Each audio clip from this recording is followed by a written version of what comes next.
Hello dear student welcome to Odisha education plus two first year MIL ओडियार poem 2 अर्थात द्वितीय पद्य सापमोचन जगन्नाथ दासଙ୍କ द्वारा रचित एक सुंदर कविताटी को आज आम पढ़ा जाऊँगी। ठीक अच्छे कवितार नेम को बुझंतु सापमोचन अर्थात साप एठारे बुझाऊँ अभिशाप को एवं मोचन एठारे बुझाऊँ मुक्ति को अर्थात अभिशापर मुक्ति सापर मुक्ति होची सापमोचन कवितार वैशिष्ट्य। तो आज भिडियो जगन्नाथ दासଙ୍କ द्वारा रचित यही सुंदर कविताटी को आम बुझा। आपण मैंने जानते द्वापर जुग जो जुगे कि भगवान विष्णु कृष्ण रूपे अवतार नहीं धरापृष्ठ से ही द्वापर जुगर एक स्टोरी अटे यहाँ आपण मैंने भिडियोटी को प्रथम शेष पर्यंत देखूँ। सापमोचन कविताटी को आपण मैंने समस्ते बुझीपारे। जो पिला माने चैनल टी नुआ आसी चैनल टी सब्सक्राइब करके बेल आइकन को ऑल नोटिफिकेशन रे प्रेस करके रखंतु जहाद्वारा कि प्रतिदिन संध्यारे होता प्लस टू फर्स्ट इयर पिला क्लास ए चैनल माध्यम देखा पाई पारे। एटा आर्ट्स साइंस कॉमर्स समस्त पिला कंपलसरी अटे समस्ते चलतु देखंतु कविताटी को पढ़ा पूर्व आम कविंकर परिचय विषय जानीदेवा।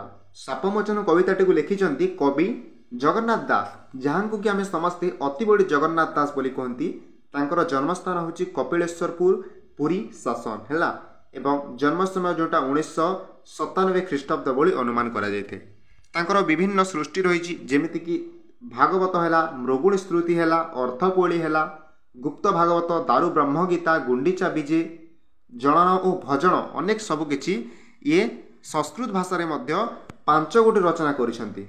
ठीक अच्छे पिला माने यही सब किछि होछि तांकर सृष्टि संपद एवं जो ओडिया भागवत आपण पढ़ुचंती से भागवत प्रणेता होचंती अति बड़ी जगन्नाथ दास जोटा कि ओडिया मानक मध्य ओडिया साहित्य रे सर्वाधिक परिचित अटे हैला।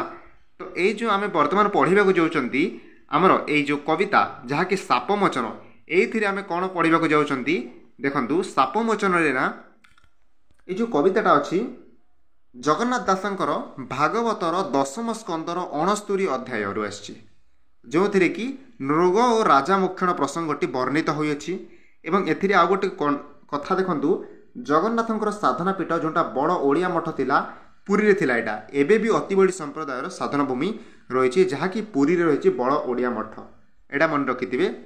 जगन्नाथ दासंकर साधना पीठ थिला बड़ ओडिया मठ जहाँकि पुरी रे अवस्थित।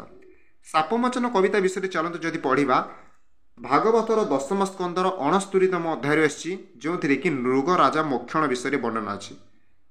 यही कवितार आम कौन पढ़ा जाऊँगी ना थरे कृष्णकर पुत्र माने निकटस्थ वन उपकंठरे क्रीड़ा करुथिले अर्थात श्रीकृष्णकर जो पुआ माने थिले सही समय रे क्रीड़ा करुथिले वन उपकंठरे बनरे से माने क्रीड़ा करुथिले खेलुथिले दीर्घ काल क्रीड़ा करि सारिबा परे एमाने तृषा होई पड़िले अर्थात अनेक समय खेलला पड़े से शोष माड़ा से तृषा हो गले अर्थात से शोष माड़ा जल सन्धार उद्देश्य रे इतस्तत भ्रमण करिबारु वन मध्य एक परित्यक्त कूप देखा पाइले से जेहेतु शोष लगिला तृषा माड़ी से जल सन्धान उद्देश्य वन में भ्रमण करने को लगिले पानी खोजापी देन से वन मध्य गोटे परित्यक्त कूप अर्थात बहुत दिन पड़ी कहीं से स्थान को जाऊन से टाइप कूप माने गोटे कुआ देखा पाइले। ठीक अच्छे देन कौन हो काले से जल थी यहाँ देखापी से कूप मध्य को निरीखी देखिले निरीखी अर्थात ठीक भाव में स्थिर आखिरे स्थिर चक्षुरी से देखिले कूप मध्य को जे काले ये पानी थी आम पानी पीवा और आम तृषा मेटिजी। तो जिते से कूप मध्य को देखिले कौन है ना एक विशाल जंतु देखा पाइले से कूप मध्य गोटे विशाल जंतु देखा पाइले। इंटरेस्टिंग स्टोरी अटे ध्यान सहित शुणिबे। एड़े विशाल अद्भुत जीव से एड़े विशाल अद्भुत जीवटी को से क्रुकलास बा एंडुओ बोली चिन्हिले तप्तरे से दौड़ी लगाई एवं एंडुओटी को बाहर करने लगी उद्यम कले किंतु ताहा संभव है ना।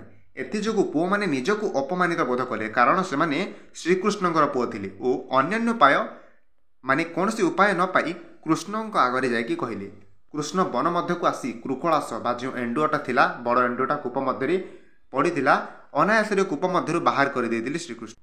कृष्णकर करस्पर्शरू क्रुकलास शरीर भितर एक दिव्य सुंदर राजपुरुष बाहरिले एबे सेही राजपुरुष तांको शापग्रस्त होबार कारण निजे कहिले और शेष में मुक्ति लाभ कर एक दिव्य विमान रे बसी स्वर्गपुर को यात्रा कले। यही सुंदर प्रसंगटी नहीं सापमोचन नाम नामित देखो पिलामाने वर्तमान आम स्टार्ट करवा आम कवितार प्रत्येक पंक्ति को पढ़ा देखो एथारे 1 2 3 करके जो पंक्ति गुड़िक अच्छी ना यहाँ टोटाल आपणकर 156 पंक्ति अच्छी है। तो ये 156 पंक्ति को आम 3टी पार्ट डिवाइड करवा। प्रथम पार्ट में 50टी पढ़ा, द्वितीय पार्ट में पुणी 50टी पढ़ा और तृतीय पार्ट में आम 56टी पढ़ा। अर्थात आज वीडियो माध्यम आपण मैंने 1 ରୁ 50 नंबर पंक्ति पर्यंत डिटेल्स रे ओडिया रे सरल भाषा रे बुझा पाई पारे। बहुत सुंदर वर्णना होती भिडटी को प्रथम रू शेष पर्यंत देखु। देख शुण राजन सावधानी द्वारकापुरी एक दिने कृष्ण कुमार छंती जेते कहवा एके एके केते प्रद्युम्न सांब आदि मिली बने करती नाना केली अनेक बेल क्रीड़ा करी तृषिते लोड़ुछंती बारी एमंते जल पान सधे कूप देखिले वन मध्ये। कौन वर्णना करिसेंती जगन्नाथ दास जे शुणु सावधान सहित शुणु जे द्वारकापुरी रे जो कि श्रीकृष्ण रोते प्रथमे से गोपपुर को छाड़िले एवं कौटी गले ना जो द्वारकापुरी को जाते गोपपुर को छाड़ी जो कंस राज्य को गले कंस राज्य पुणी महाभारत युद्ध करेले महाभारत पर से द्वारकापुरी को गले एवं द्वारकापुरी पर कौन करते ना से रही निजर पत्नी मानक सह ता सहित तांकर जो कुमार मान थिले पुओ माने थिले एठारे तांको विषय वर्णना अच्छी जे कृष्ण कुमार छंती जेते कहवा एके एके केते जेते जन कृष्णकर पुत्र अछंती अनेक पुत्र अछंती से माने कौन करथिले जेमिति कि तांकर पुत्र गुड़िक देखंतु प्रद्युम्न सांब ए समस्ते होचंती कृष्णकर पुत्र ए बोली अनेक पुत्र रहिथिले। तो प्रद्युम्न सांब आदि मिली बने करंती नाना केली से माने श्रीकृष्णकर पुत्र माने मिलिकी समस्ते वन को जाती उपवन को जाती एवं नाना प्रकार केली करती अर्थात सेठारे क्रीड़ा करती खेलती अनेक बेल क्रीड़ा करी तृषिते लड़ुचंती बारी जितेबेले से माने अनेक समय क्रीड़ा कले अनेक समय खेलीदे से शोष माड़ा तृषित माने कौन शोषरे लड़ुछंती बारी से पानीर आवश्यकता पड़ा कारण से शोष से शोष करुला और शोष को मेटाइवाई निश्चित रूपे पानीर आवश्यकता रही। तो ये बारी शब्द अर्थ होची पानी। तो तृषित लड़ुछंती बारी से पानीर आवश्यकता पड़ा। तो से माने कौन कले ना एमंते जलपान सधे कूप देखिले वन मध्ये यहीपरी जल को पानी को नोरी नोरी कि से कौन संधान करके गले एवं गोटे वन ये जो वन मध्य ना गोटे कूप देखिले से माने देन कौन है कूप मध्य कौन डिटेल्स रे चलतु बताऊँ। सकले कूपे पासे मिली चाहती नयन निरोली तृण गहल अंधकारे अद्भुत जंतु ता भितरे विषयी पर्वत सदृश देखि चिन्हिले कृकलास विस्मित एक आरे चाही बलंती आंगुली देखाई दंडे विचारी जत्न करी बलंती देखिबा उद्धारी। सकल कूप पासे मिली अर्थात कृष्णकर जेते पुत्र थिले से कुआ पासरे मिलिले समस्ते आसीगले एकजुट हेले एवं चाहती नयन निरोली से कूप मध्य को जो कूप थिला से अंधार कूप मध्य को से समस्ते निरोली अर्थात आखि को स्थिर चित्तरे स्थिर नयन रे स्थिर चक्षुरे से चाहिए से कूप मध्य को कौन थिला ना तृण गहल अंधकार अद्भुत जंतु ता भितरे से जो कूप मध्य थिला सेटा तृण थिला सेथरे अनेक सारा घास हो जाता ता सह सेटा पूरा अंधकार देखा जाउतला ठीक अच्छे एवं ता भितरे गोटे अद्भुत जंतु थिला दिशई पर्वत सदृश देखि चिन्हिले कृकलास से जो जबुत जंतुड़ा थिला अद्भुत जंतुड़ा थिला से पर्वत सदृश देखा जाउतला एवं जितेबेले श्रीकृष्णकर पुत्र माने देखिले एवं चिन्हिले ताहा एक कृकलास थिला अर्थात जहा एक एंडुओ थिला ठीक अच्छे। विस्मित एक आरे चाही बलंती आंगुली देखाई से माने समस्ते विस्मित हो गले एते बड़ जीव से माने केबे पूर्व देखि नथिले सेते समस्ते विस्मित हो गले एवं एक आरे चाही अर्थात प्रत्येकंकर मुह को देखा लगिले बलंती आंगुली देखाई देख बलंती एभले आंगुली देखाए कि समस्ते प्रत्येक को देखाती दंडे विचारी जत्न करी बलंती देखा उद्धारी पर से माने चेष्टा कले देखा उद्धार करने से जो जीवटा फसी रही कूप भितर अंधार कूप विषय से भितर माने तृण गहल अंधकार कूप भितर से जो जंतुड़ा अद्भुत जंतुड़ा फसी रही से जीवटी को उद्धार करने से माने चेष्टा करिसेंती। देन कौन होची देखंतु एते बिचारी दया बही लांगुले दौड़ी लगाई एते बिचारी दया बही लांगुले दौड़ी लगाई तृण बकल चर्म पासी निबिड़े बांधिले आकर्षी ताड़ंती धरी जणे जण नचले ताहार चरण देखि चकित कृष्ण बाले सर्वे टाणिले एका बेले। देन कौन होची ନା ସେମାନେ ବିଚାର କରିବା ପାଇଁ ମାନେ ତାହାକୁ ଯେଉଁ ଅଦ୍ଭୁତ ଜୀବଟା ଥିଲା ତାହାକୁ ଉଦ୍ଧାର କରିବା ପାଇଁ ସେମାନେ ବିଚାର କଲେ ସମସ୍ତେ ଏବଂ ଏତେ ବିଚାର କରିକି ଲାଙ୍ଗୁଳରେ ଦୌଡ଼ି ଲଗାଇଲେ ସେମାନେ। ତାର ଯେଉଁ ଲାଙ୍ଗୁଳ ଥିଲା ସେ ଯେଉଁ ଜୀବ ଥିଲା କୃକଳାସ ଜୀବ ଅର୍ଥାତ୍ ଏଣ୍ଡୁଅ ଜୀବଟା ତାର ଲାଙ୍ଗୁଳରେ ସେମାନେ ସମସ୍ତେ ଦୌଡ଼ି ଲଗାଇଥିଲେ। ଦେନ୍ କ'ଣ ନା ତୃଣ ବକଳ ଚର୍ମପାଶୀ ଅର୍ଥାତ୍ ଚମଡ଼ାରେ ତିଆରି ହୋଇଥିବା ଦଉଡ଼ି। ଚର୍ମପାଶୀ ମାନେ କ'ଣ ଚମଡ଼ାରେ ତିଆରି ହୋଇଥିବା ଦଉଡ଼ିରେ ସେମାନେ ତାର ଲାଙ୍ଗୁଳକୁ ବାନ୍ଧିଲେ ଏବଂ ସେମାନେ ଆକର୍ଷି କଲେ ନିବିଡ଼ ବାନ୍ଧିଲେ ଆକର୍ଷି ପୁରା ଫୁଲ୍ ଟାଇଟ୍ କରି ସେମାନେ ବାନ୍ଧିଲେ। ଟାଣନ୍ତି ଧରି ଜଣ ଜଣ ନଚଲେ ତାହାର ଚରଣ। ପ୍ରତ୍ୟେକ ଶ୍ରୀକୃଷ୍ଣଙ୍କର ସମସ୍ତ ପୁତ୍ରମାନେ ସେହି କୃକଳାସଟିକୁ ଉଦ୍ଧାର କରିବା ପାଇଁ ଚେଷ୍ଟା କଲେ ଏବଂ ପ୍ରତ୍ୟେକେ ଟାଣିଲେ ସମସ୍ତେ ଟାଣିଲେ ଜଣେ ଜଣେ କରିକି ଧରିକି ଟାଣିଲେ କିନ୍ତୁ ତାହାର ଚରଣ ମାନେ ପାଦ ଟିକେ ମଧ୍ୟ ଏପଟ ସେପଟ ହୋଇନଥିଲା ଖସୁ ନଥିଲା ଯେଉଁଠିକି ସେଇଠି ସେ ରହିଯାଇଥିଲା। ଦେଖି ଚକିତ କୃଷ୍ଣବାଲି ସର୍ବି ଟାଣିଲେ ଏକାବେଲେ। ଏହାକୁ ଦେଖିକି ଯେହେତୁ ସେମାନେ ଚର୍ମପାଶୀ ଲଗାଇକି ଚମଡ଼ାରେ ତିଆରି ରସି ଲଗାଇକି ସେମାନେ ଟାଣିବାକୁ ଚେଷ୍ଟା କଲେ କିନ୍ତୁ ତାହା ବିଲକୁଲ ହଳୁ ବି ନଥିଲା ହଲଚଲ ହେଉନଥିଲା। ସୋ ଦ୍ୟାଟ୍ ଏଇଟା ଦେଖିକି କୃଷ୍ଣବାଳୀ ମାନେ କୃଷ୍ଣଙ୍କର ପୁତ୍ରମାନେ ଚକିତ ହୋଇଗଲେ। କ'ଣ କଲେ ନା ସମସ୍ତେ ଏକାବେଳକେ ସମସ୍ତେ ଏକ ସହିତ ଟାଣିବାକୁ ଲାଗିଲେ ତାହାକୁ। ଦେନ୍ କ'ଣ ହେଇଛି ଚାଲନ୍ତୁ ବୁଝିବା ଆମେ। ଦେନ୍ ତିଳ ଚଳେ କୃକଳାସ ଟାଣି ପାଇଲେ ସର୍ବେ ତ୍ରାସ ଅର୍ଥାତ୍ ସେ ଯେଉଁ କୃକଳାସଟା ଥିଲା ତିଳେ ବି ଚଳୁନଥିଲା ପିଲାମାନେ ବିଲକୁଲ ବି ହଳୁ ନଥିଲା।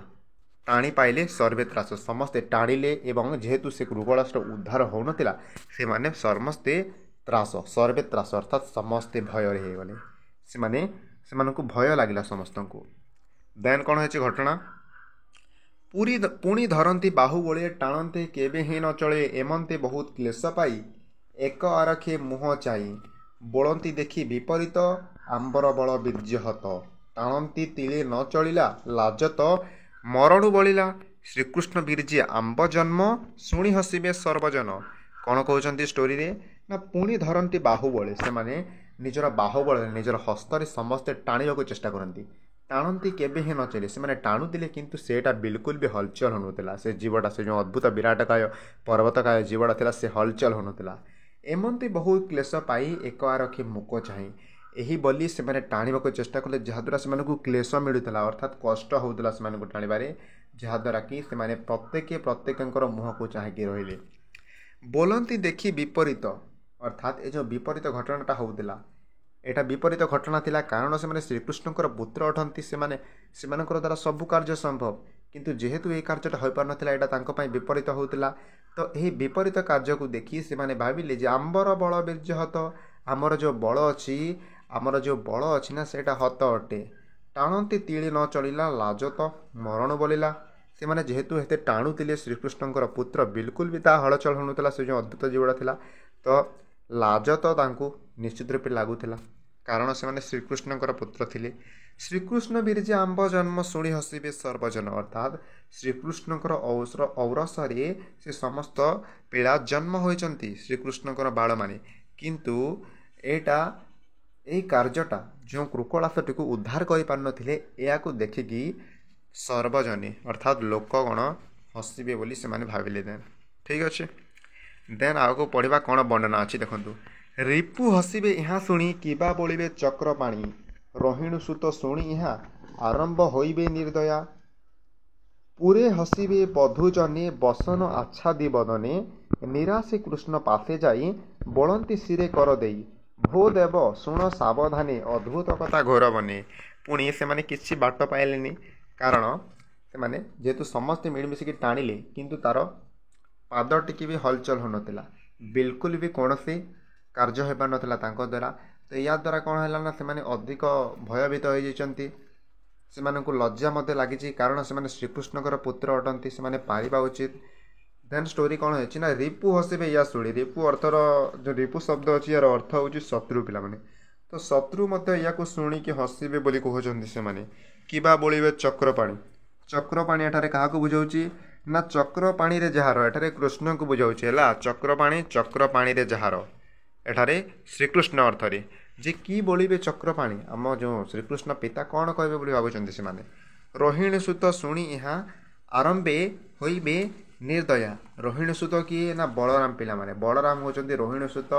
ରୋହିଣୀ ସୁତ ଯଦି ଏହା ଶୁଣିବେ ଅର୍ଥାତ୍ ବଳରାମ ଯଦି ଏହା ଶୁଣିବେ ଆମ୍ବରେ ହୋଇବେ ନିର୍ଦ୍ଦୟା, ଆମ ଉପରେ ସେ ନିର୍ଦ୍ଦୟ ହୋଇବେ। କିଏ ନିର୍ଦ୍ଦୟ ହୋଇବେ? ନା ରୋହିଣୀ ସୁତ ନିର୍ଦ୍ଦୟ ହେବେ ବୋଲି କୃଷ୍ଣଙ୍କର ବାଳମାନେ ବିଚାର କରୁଛନ୍ତି। ଠିକ୍ ଅଛି। ପୁରୀ ହସିବେ ବଧୂଜନେ ବସନ, ଆଚ୍ଛା ଦ୍ୱିବଦନେ, ଅର୍ଥାତ୍ ପୁରୀରେ ଅର୍ଥାତ୍ ଗ୍ରାମରେ ବଧୂଜନେ ମାନେ ଯେଉଁ ବୋହୂମାନେ ଅଛନ୍ତି ସେମାନେ ହସିବେ। କିପରି ହସିବେ? ନା ବସନ ଆଚ୍ଛାଦି ବଦନେ, ମୁହଁରେ କପଡ଼ା ଘୋଳେଇକି ହସିବେ ବୋଲି କହୁଛନ୍ତି। ନିରାଶେ କୃଷ୍ଣ ପାଶେ ଯାଏ ବୋଳନ୍ତି ଶିରେ କର ଦେଇ, କୃଷ୍ଣ ପାଖକୁ ସମସ୍ତ ବାଳକ ଯାଇଛନ୍ତି ଏବଂ ନିଜ ମୁଣ୍ଡରେ ଶିରରେ କର ଦେଇ, ଅର୍ଥାତ୍ ଶିରେ ଅର୍ଥାତ୍ ମୁଣ୍ଡରେ, କର ଅର୍ଥାତ୍ ହାତ, ତ ମୁଣ୍ଡରେ ହାତ ଦେଇକି ସେମାନେ ଶ୍ରୀକୃଷ୍ଣଙ୍କୁ କହୁଛନ୍ତି। କ'ଣ କହୁଛନ୍ତି? ଭୋ ଦେବ ଶୁଣ ସାବଧାନୀ ଅଦ୍ଭୁତ କଥା ଘୋର ବନେ। ହେ ଦେବ, ହେ ପିତା, ଶୁଣ ଗୋଟେ ସାବଧାନର ସହିତ ଗୋଟେ କଥା ଶୁଣ, ଯେ ଅଦ୍ଭୁତ କଥା ଘଟିଛି ଏହି ଘୋର ବନରେ।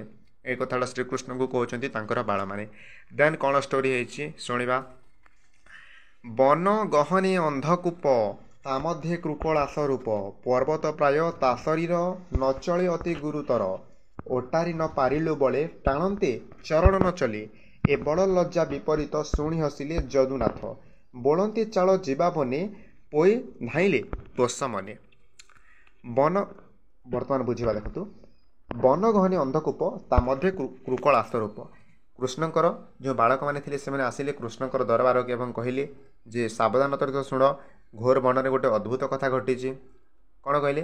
ନା ବନ ଗହନେ ଅନ୍ଧକୂପ, ବନ ଗହନରେ ଗୋଟେ ଅନ୍ଧକୂପ ଅଛି, ଅର୍ଥାତ୍ ଗୋଟେ ଅନ୍ଧକୂପ ରହିଅଛି, ଅନ୍ଧାର କୁଆଁ ରହିଅଛି, ତା ମଧ୍ୟରେ ଗୋଟେ କୃକଳାସ ରୂପୀ ଜୀବ ମଧ୍ୟ ରହିଅଛି ବୋଲି ଆମର ଶ୍ରୀକୃଷ୍ଣଙ୍କର ପୁତ୍ରମାନେ ଶ୍ରୀକୃଷ୍ଣଙ୍କୁ କହିଛନ୍ତି। ପର୍ବତ ପ୍ରାୟ ତା ଶରୀର ନଚଳେ ଅତି ଗୁରୁତର, ତାର ଶରୀରଟା ପର୍ବତ ପ୍ରାୟ ଥିଲା ଏବଂ ତାହାକୁ ଆମେ ସମସ୍ତେ ଟାଣିବାକୁ ଚେଷ୍ଟା କଲୁ ଚର୍ମା ପାଶିରେ, ଚମଡ଼ାରେ ତିଆରି ହୋଇଥିବା ରସି ସାହାଯ୍ୟରେ ଆମେ ଟାଣିବାକୁ ଚେଷ୍ଟା କଲୁ ସର୍ବେ ମିଶି, କିନ୍ତୁ ସେଇଟା ଚଳୁ ବି ନଥିଲା, ଅର୍ଥାତ୍ ତିଳେ ମାତ୍ର ହଲଚଲ ହେଉନଥିଲା। ତ ନଚଳେ ଅତି ଗୁରୁତର, ସେଇଟା ବିଲକୁଲ ବି ନଚଳ ହେଉନଥିଲା। ଓଟାରି ନ ପାରିଲୁ ବଳେ, ଟାଣନ୍ତେ ଚରଣ ନ ଚଲେ, ଆମେ ସମସ୍ତେ ମିଶିକି କେହି ବି ଓଟାରି ପାରିଲୁ ନାହିଁ, ତା ସହ ଆମେ ଟାଣିଲୁ, ଟାଣିବା ଦ୍ୱାରା ଚରଣ ବି ନ ଚଳୁଥିଲା, ପାଦ ବି ଏପଟ ସେପଟ ହେଉନଥିଲା।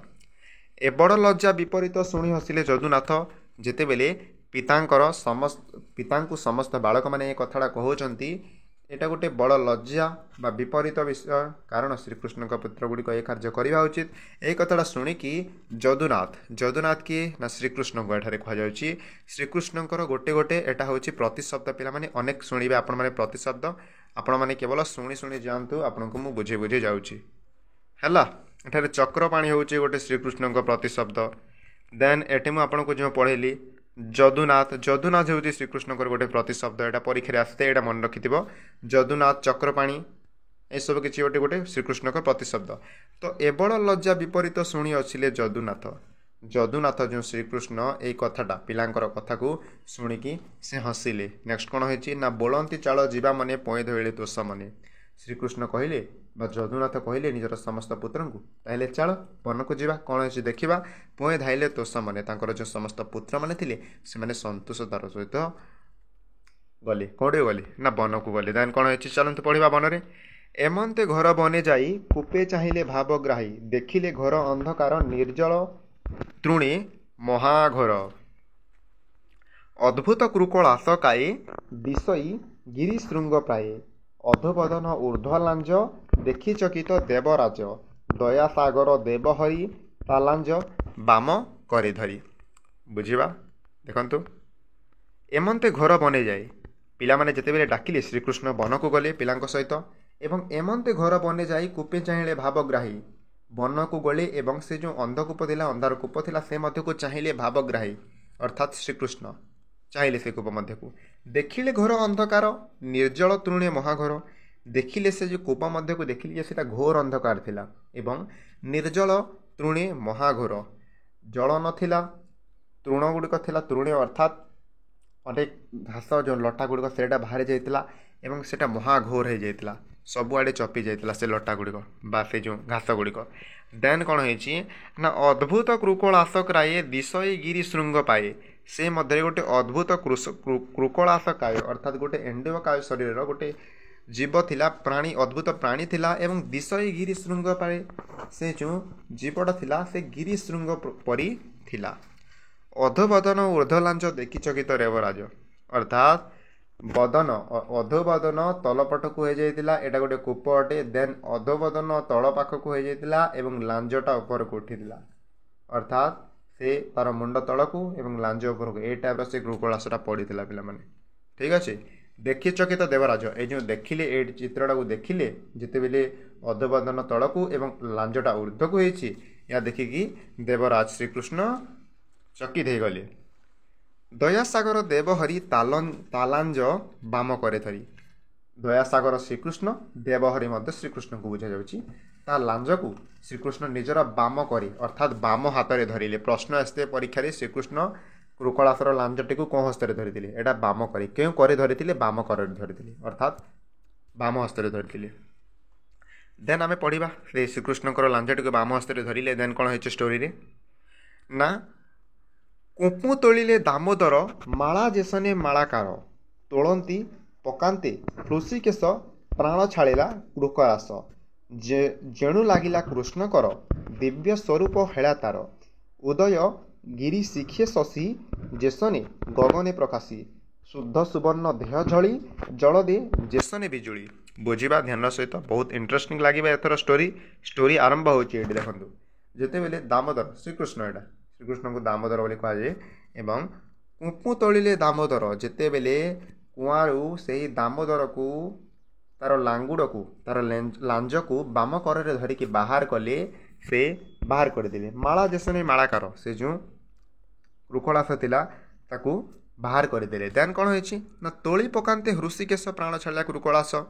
ହୃଷିକେଶ ଏଠାରେ ପୁଣି ସେ ଶ୍ରୀକୃଷ୍ଣକୁ ବୁଝାଉଛି ଯେ ଶ୍ରୀକୃଷ୍ଣ ସେଇ କୃକଳାସକୁ ବାହାର କରିଲେ। ଦେନ୍ କ'ଣ ହେଇଛି ନା, ପ୍ରାଣ ଛାଡ଼ିଲା କୃକଳାସ, କୃକଳାସଟା ତାର ପ୍ରାଣ ଛାଡ଼ିଦେଲା, ଅର୍ଥାତ୍ ସେଟା ଗୋଟେ ଦିବ୍ୟ ସ୍ୱରୂପରେ ପରିଣତ ହୋଇଗଲା।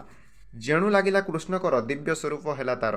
ଯେହେତୁ ଶ୍ରୀକୃଷ୍ଣଙ୍କର କର ଲାଗିଛି, ଏ ବିଜ୍ଞ ପୁରୁଷ ଶ୍ରୀକୃଷ୍ଣ, ଯେଉଁ ମହାପୁରୁଷ ଶ୍ରୀକୃଷ୍ଣଙ୍କର କର ଲାଗିଲା ଅର୍ଥାତ୍ ହାତ ଲାଗିଲା, ତେଣୁ ସେ ଯେଉଁ କୃକଳାସ ତାର ପ୍ରାଣ ଛାଡ଼ିଲା ଏବଂ ସେ ଦିବ୍ୟ ରୂପରେ ଗୋଟେ ପରିବର୍ତ୍ତନ ହେଲା ଦିବ୍ୟ ସ୍ୱରୂପ ହେଲା ତାର, ଅର୍ଥାତ୍ ଗୋଟେ ଦିବ୍ୟ ସ୍ୱରୂପ ଅର୍ଥ କ'ଣ ହେବ? ଗୋଟେ ସୁନ୍ଦର ଶରୀର ଆକୃତିର ଗୋଟେ ଦିବ୍ୟ ସ୍ୱରୂପ ଆସିଗଲା ତାର। ଉଦୟଗିରି ଶିଖେ ଶଶୀ, ଯେସନେ ଗଗନେ ପ୍ରକାଶୀ। ଉଦୟଗିରି ଗିରି ଶିଖେ ଶଶୀ, ଅର୍ଥାତ୍ ଶଶୀ ଶବ୍ଦ ଏଠାରେ ଚନ୍ଦ୍ରମାକୁ ବୁଝାଉଛି, ଚନ୍ଦ୍ର ବା ଜହ୍ନ, ଅର୍ଥାତ୍ ସେ ଯେଉଁ ଦିବ୍ୟ ସ୍ୱରୂପ ଶରୀରଟା ଥିଲା ସେଇଟା ଶଶୀ ପରି ଥିଲା, ସୁନ୍ଦର ଥିଲା। ଯେସନେ ଗଗନେ ପ୍ରକାଶୀ, ଏବଂ ଗଗନରେ ଯେପରି ଆକାଶରେ ଯେପରି ଚନ୍ଦ୍ରର ପ୍ରକାଶ ରହିଥାଏ, ଠିକ୍ ସେପରି ସୁନ୍ଦର ଥିଲା ସେହି ଦିବ୍ୟ ସ୍ୱରୂପର। ଏବଂ ସୁବର୍ଣ୍ଣ ଦେହ ଝଳି, ଜଳ ଦେଇ ଯେସନେ ବିଜୁଳି, ତାର ଦେହଟା ସୁବର୍ଣ୍ଣ ଥିଲା, ଶୁଦ୍ଧ ଥିଲା, ସୁବର୍ଣ୍ଣ ଥିଲା ଏବଂ ଦେହ ଝଳକୁଥିଲା, ଯେମିତିକି ଜଳ ଦେ ଯେସନେ ବିଜୁଳି, ଜଳରେ ଯେମିତି ବିଜୁଳି ଦେଖାଯାଏ ସେଇ ଟାଇପ୍ର ତାର ଶରୀର ଥିଲା। ବୁଝିଗଲା ତ କ'ଣ ଥିଲା ସେ ଦିବ୍ୟ ଶରୀର? ଚାଲନ୍ତୁ ବୁଝିବା। ଦିବ୍ୟ ବସନ ଗନ୍ଧମାଳ, ଦେଖି ଚକିତ ନନ୍ଦବାଳ, ତାହା ଜାଣନ୍ତି କୃଷ୍ଣ ଏକେ, ବିଖ୍ୟାତ ଅର୍ଥେ ନରଲୋକେ, ତାର ବଦନ ଚାହିଁ ହସି, ପୁଛନ୍ତି ପ୍ରଭୁ ବ୍ରହ୍ମ ରାଶି, ତୁ ମହାଭାଗ୍ୟ ପୁଣ୍ୟ ଦେହି, ଦେବତା ପ୍ରାୟ ମୁଁ ମଣଇ, କହ ତୁ କେବଳ ପୁରୁଷ, କିମ୍ପା ହୋଇଲୁ କୃକଳାସ। ଯେତେବେଳେ ଶ୍ରୀକୃଷ୍ଣ ସେଇ ଆମର କୃକଳାସ ଶରୀର ଜୀବକୁ ବାହାର କଲେ ସେଇ ମଧ୍ୟରୁ, ସେତେବେଳେ ତାର ଦିବ୍ୟ ସ୍ୱରୂପ ପରିବର୍ତ୍ତନ ହେଲା। କାରଣ କୃଷ୍ଣଙ୍କର କର ଲାଗିଲା, ମହାପୁରୁଷ କୃଷ୍ଣଙ୍କର କର ଲାଗିଲା ହେତୁ ତାର ଦିବ୍ୟ ଶରୀର ଆସିଗଲା, ଅର୍ଥାତ୍ ତାର ଯେଉଁ ରିଏଲ୍ ରୂପ ଆସିଗଲା। ଦିବ୍ୟ ବସନ ଗନ୍ଧମାଳ, ଅର୍ଥାତ୍ ସେ ଯେତେବେଳେ ବାହାରିଗଲା ତାର ଦିବ୍ୟ ଶରୀର ଆସିଗଲା। ଏବଂ ଏହାକୁ ଦେଖିକି ନନ୍ଦବାଳ, ଅର୍ଥାତ୍ ଶ୍ରୀକୃଷ୍ଣଙ୍କୁ କୁହାଯାଇଛି ନନ୍ଦବାଳ ମାନେ ଶ୍ରୀକୃଷ୍ଣ, ନନ୍ଦଙ୍କର ପୁତ୍ର ନନ୍ଦବାଳ ଶ୍ରୀକୃଷ୍ଣ, ଏହାକୁ ଦେଖିକି ଚକିତ ହୋଇଗଲେ। ତାହା ଜାଣନ୍ତି କୃଷ୍ଣ ଏକେ, ବିଖ୍ୟାତ ଅର୍ଥେ ନରଲୋକେ। ପିଲାମାନେ ଏଇଟା କୃଷ୍ଣ ଜାଣିଥିଲେ ଏଇ କଥାଟା, ଯେ ଏଇଟା ବିଖ୍ୟାତ ମଧ୍ୟ ଅଛି ନରଲୋକରେ, ଯେ ଏଇ କଥାଟା କୃଷ୍ଣ ଜାଣିଛନ୍ତି। ତାର ବଦନ ଚାହିଁ ହସି, ପୁଛନ୍ତି ପ୍ରଭୁ ବ୍ରହ୍ମ ରାଶି। ସେ ଯେଉଁ ଦିବ୍ୟ ପୁରୁଷ, ଦିବ୍ୟ ସ୍ୱରୂପ ପୁରୁଷ ଆସିଲେ, ଦିବ୍ୟ ସ୍ୱରୂପ ଯେଉଁ ଆସିଲା, ସେ ଦିବ୍ୟ ସ୍ୱରୂପକୁ ଦେଖିକି କୃଷ୍ଣ ହସନ୍ତି ଏବଂ ପୁଛନ୍ତି ପ୍ରଭୁ ବ୍ରହ୍ମରାଶି। ବ୍ରହ୍ମରାଶି ଏଠାରେ ଶ୍ରୀକୃଷ୍ଣଙ୍କୁ ବୁଝାଉଛି। ଏସବୁ କିଛି ଗୋଟେ ଗୋଟେ ଶ୍ରୀକୃଷ୍ଣଙ୍କର ପ୍ରତିଶବ୍ଦ। ପୁଛନ୍ତି, କ'ଣ ପୁଛନ୍ତି? ତୁ ମହାଭାଗ ପୁଣ୍ୟ ଦେଇ, ଦେବତା ପ୍ରାୟ ମୁଁ ମଣଇ। ତୁ ମହାଭାଗ ପୁଣ୍ୟ, ତୋର ମହାଭାଗ୍ୟ ଅଟେ, ତୋର ମହାପୁଣ୍ୟ ଅଟେ, ମୁଁ ଦେବତା ପ୍ରାୟ ମୁଁ ତୋତେ ମଣୁଛି। କହ ତୁ କେବଳ ପୁରୁଷ, କିମ୍ପା ହୋଇଲୁ କୃକଳାସ। କହ ଯେ ତୁ କେଉଁ ପୁରୁଷ ଅଟୁ, ତୁ କିଏ ଅଟୁ ଏବଂ କିପରି ଏହି କୃକଳାସ ହେଲୁ ତୁଇ। କି ପାପ ବସୁ ଭୋଗ କରି ଶରୀର ଅନ୍ଧକୂପେ ଭରି। କେଉଁ ପାପକୁ ଭୋଗ କରିବା ପାଇଁ ତୁ ଅନ୍ଧକୂପରେ ତୋର ଶରୀର ଏ କୁରୁକଳାସ ଶରୀରରେ ବଞ୍ଚି ରହିଥିଲୁ। ଏ କୂପେ ଅଛୁ କେତେ କାଳ, ଏହି କୂପ ଅନ୍ଧକାର କୂପ ମଧ୍ୟରେ କେତେ କାଳ ଅଛୁ। କହ ନ କରି ଅବହେଳା ନ କରିକି ତୁ ମୋତେ କହ ବୋଲି ସେ ଦିବ୍ୟ ସ୍ୱରୂପ ଜୀବକୁ ଶ୍ରୀକୃଷ୍ଣ ପଚାରୁଛନ୍ତି। ଠିକ୍ ଅଛି, ଦେନ୍ ଆମେ ଚାଲନ୍ତୁ ପଢ଼ିବା। ଏଠାରେ ପଢ଼ୁଥିଲେ ଯେ କି ପାପ ବସୁ ଭୋଗ କରି ଶରୀର ଅନ୍ଧକୂପେ ଭରି। ଏ କୂପେ ଅଛୁ କେତେ କାଳ, କହ ନ କରି ଅବହେଳ। ତୁହି ତ ନୋହୁ ପାପୀ ଜନ, କହ ଏ କେବଳ ବିଧାନ। ଶୁଣି ତ ଯୋଗ୍ୟ ଯେବେ ମୁହିଁ, କହ ନିର୍ଭୟ ଚିତ୍ତ ହୋଇ। ଏମନ୍ତ କୃଷ୍ଣ ବାକ୍ୟ ଶୁଣି ଆନନ୍ଦେ କହେ ନୃପମଣି। ଏଠାରେ ଶ୍ରୀକୃଷ୍ଣ ତାଙ୍କୁ ପଚାରିଛନ୍ତି ଯେ ତୁ କେଉଁ ପାପକୁ ଭୋଗ କରିବା ପାଇଁ ଏହି କୁରୁକଳାସ ଶରୀର ଅନ୍ଧକୂପ ମଧ୍ୟରେ ଭରି ହେଇକି ଅଛୁ। ଏ କୂପ ମଧ୍ୟରେ କେତେ କାଳ ଅଛୁ, ଏଇ କଥାଟା ଅବହେଳା ନ କରିକି ମୋତେ କହ। ଏଇଟା ଶ୍ରୀକୃଷ୍ଣ ପଚାରିଲେ ସେ ଦିବ୍ୟ ସ୍ୱରୂପଧାରୀକୁ। ତୁହି ତ ନୁହିଁ ପାପୀଜନ, କହ ଏ କେବଳ ବିଧାନ। ତୁହି ତ ପାପୀଜନ ନୁହଁ, ଏହା କିପରି ହେଲା। ଶୁଣି ତ ଯୋଗ୍ୟ ଯେବେ ମୁହିଁ, କହ ନିର୍ଭୟ ଚିତ୍ତ ହୋଇ। ମୁଁ ଶୁଣିବି ଏହି ସମସ୍ତ କଥା ତୋର, ତୁ ନିର୍ଭୟ ଚିତ୍ତ କୌଣସି ଭୟ ନ କରିକି ମୋତେ ତୋ କଥାଟା କହ। ଏମନ୍ତ କୃଷ୍ଣ ବାକ୍ୟ ଶୁଣି ଆନନ୍ଦେ କହି ନୃପମଣି। ଏହି ସମସ୍ତ ବାକ୍ୟ ଶ୍ରୀକୃଷ୍ଣଙ୍କର ଶୁଣିକି ନୃପମଣି ଯେଉଁ ଦିବ୍ୟ ପୁରୁଷଟା ଥିଲେ ନା, ସେ ଥିଲେ ନୃପମଣି। ସେ ଆନନ୍ଦରେ ସେ କିଏ ତାଙ୍କର କଥା କହିଛନ୍ତି। ତ ଏ ଯେଉଁ କିଏ ଏ ନୃପମଣି କିଏ, ନୃପମଣି କ'ଣ ପାଇଁ ଆସିଥିଲେ, ସେ କ'ଣ ପାଇଁ ଏ କୁରୁକଳାସ ହେଇଥିଲେ ଏବଂ ପରେ କୃଷ୍ଣଙ୍କର କର ପାଇଲା ପରେ ତାଙ୍କର ପାପରୁ ମୁକ୍ତି ମିଳିଛି ଏବଂ ସେ ମଣିଷ ଜୀବନ ଯେଉଁ ଦେବତା ଜୀବନ ନୃପମଣିକୁ ଆସିଛନ୍ତି, ସେଇ କଥାଟା ଡିଟେଲ୍ସରେ ଅଛି ଆଗକୁ ପିଲାମାନେ ହେଲା। ତ ନୃପମଣି ସେ କିଏ, ସେ କିପରି ଏହି କୁରୁକଳାସ ହେଲେ, ସେଇ ବିଷୟରେ ଡିଟେଲ୍ସରେ ଆମେ ନେକ୍ସଟ କ୍ଲାସ୍ରେ ଆମେ ଡିସ୍କସନ୍ କରିବା। କେଉଁଥିରୁ ନା 50ରୁ 100 ପର୍ଯ୍ୟନ୍ତ ଆମେ ଡିସ୍କସନ୍ କରିବା ନେକ୍ସଟ। ଠିକ୍ ଅଛି ପିଲାମାନେ, ଆଜି ଆମେ 1ରୁ 50 ପର୍ଯ୍ୟନ୍ତ ଡିସ୍କସନ୍ କରିଛନ୍ତି, ଯାହାକି ଆପଣମାନେ ବହୁତ ସୁନ୍ଦର ଭାବରେ ବୁଝିପାରିଛନ୍ତି। ଯେଉଁ ପିଲାମାନେ କିଛି ବୁଝିପାରିଲ ନା, ଆଉ ଥରେ ଦେଖିଦିଅ ଭିଡ଼ିଓଟିକୁ, ଯାହାଦ୍ୱାରା ଏହି ସାପ ମୋଚନର ପାର୍ଟ 1 ଏଇଟା ବୁଝିଯିବ। ପାର୍ଟ 2 ଆମେ ଖୁବ୍ ଶୀଘ୍ର ଆଣୁଛନ୍ତି। ଆପଣମାନେ ଚ୍ୟାନେଲଟିକୁ ସବସ୍କ୍ରାଇବ୍ କରିକି ବେଲ୍ ଆଇକନ୍କୁ ଅଲ୍ ନୋଟିଫିକେସନ୍ ପ୍ରେସ୍ କରିକି ରଖିଥିଲେ ନୋଟିଫିକେସନ୍ ପାଇଯିବେ, କ୍ଲାସ୍ କରିପାରିବେ। ଠିକ୍ ଅଛି ପିଲାମାନେ, ଏଇଟା ଥିଲା ଭିଡ଼ିଓ। ପସନ୍ଦ ଲାଗିଥିଲେ ନିହାତି ସମସ୍ତଙ୍କୁ ସେୟାର କରନ୍ତୁ ଏବଂ ଲାଇକ୍ କରନ୍ତୁ। ଚାଲନ୍ତୁ, ଥ୍ୟାଙ୍କ ୟୁ।